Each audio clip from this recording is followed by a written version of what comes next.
warahmatullahi wabarakatuh. Saya Aisyah Lutfia dari kelas 10 AK1 dengan nomor absen 2. Di sini saya ingin menjelaskan tentang tahapan siklus akuntansi mulai dari jurnal umum hingga jurnal pembalik. Yang pertama, jurnal umum. Jurnal umum adalah pencatatan pertama semua transaksi keuangan secara kronologis dengan fungsi untuk mencatat transaksi sebelum masuk ke buku besar dan tujuannya untuk menyediakan catatan lebih rinci dan kronologis atas semua transaksi. Untuk bentuknya itu tanggal, keterangan, ref, debit, dan kredit. Untuk akun, semua akun transaksi seperti kas, pendapatan, beban, piutang, hutang, dan lain-lain. Yang kedua, ada buku besar. Buku besar adalah tempat penggolongan transaksi berdasarkan nama akun. Fungsinya untuk menyediakan informasi saldo setiap akun dengan tujuan untuk mengetahui posisi keuangan setiap akun. Bentuknya itu ada format T, kontrol, dan staffel. Nah, yang staffel ini yang biasa digunakan. Untuk akun, semua akun ada seperti aset, kewajiban, modal, pendapatan, dan beban. Yang ketiga, ada neraca saldo. Neraca saldo itu adalah daftar saldo akhir semua akun di buku besar. Fungsinya untuk mengecek keseimbangan debit dan kredit dengan tujuan untuk menjadi dasar menyusun penyesuaian dan laporan keuangan. Bentuknya itu nama akun, debit, dan kredit. Lalu akunnya itu semua akun yang ada di buku besar. Lalu yang keempat, ada jurnal penyesuaian. Jurnal penyesuaian adalah jurnal untuk mencatat akun yang perlu disesuaikan pada akhir periode. Fungsinya untuk menyajikan kondisi laporan keuangan secara real time. Tujuannya untuk menyesuaikan pendapatan dan beban agar sesuai periode. Bentuknya itu tanggal, keterangan, ref, debit, dan kredit.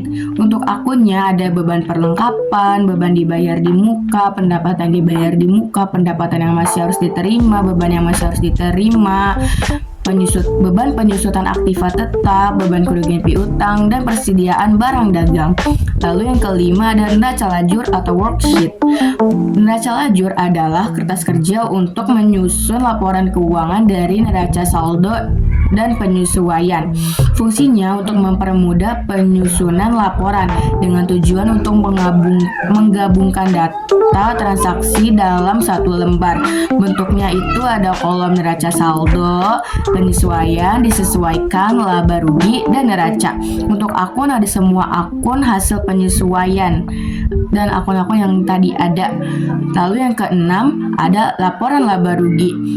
Laporan laba rugi adalah laporan yang menunjukkan hasil usaha laba atau rugi perusahaan. Fungsinya untuk menilai performa keuangan perusahaan. Tujuannya untuk mengetahui apakah perusahaan untung atau rugi. Bentuknya itu pendapatan dikurang beban sama dengan laba atau rugi. Untuk akunnya sendiri ada pendapatan dan beban.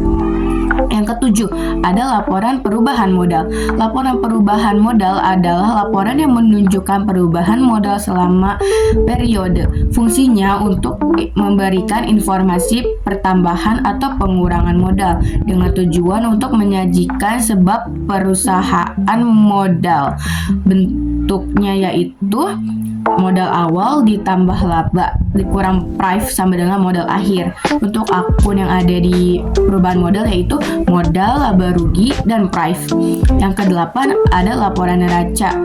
Laporan neraca adalah menyajikan aset, kewajiban, dan modal di akhir periode.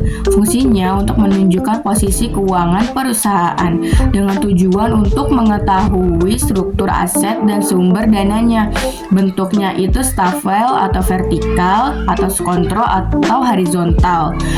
Untuk akunnya sendiri ada aset seperti kas, piutang itu kayak aktiva tetap dan aktiva lancar. Terus ada kewajiban seperti utang dan modal. Nah, yang kesembilan ada jurnal penutup. Jurnal penutup adalah jurnal untuk menghapus saldo akun nominal di akhir periode.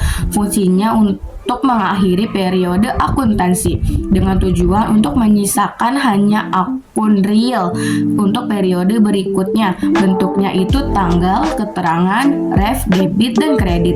Untuk akunnya sendiri ada pendapatan, beban, ikhtisara barugi, prive. Nah ini akunnya ini yang ditutup. Lalu yang ke-10 ada buku besar setelah penutup. Buku besar setelah penutup adalah buku besar yang berisi hanya akun real setelah penutupan.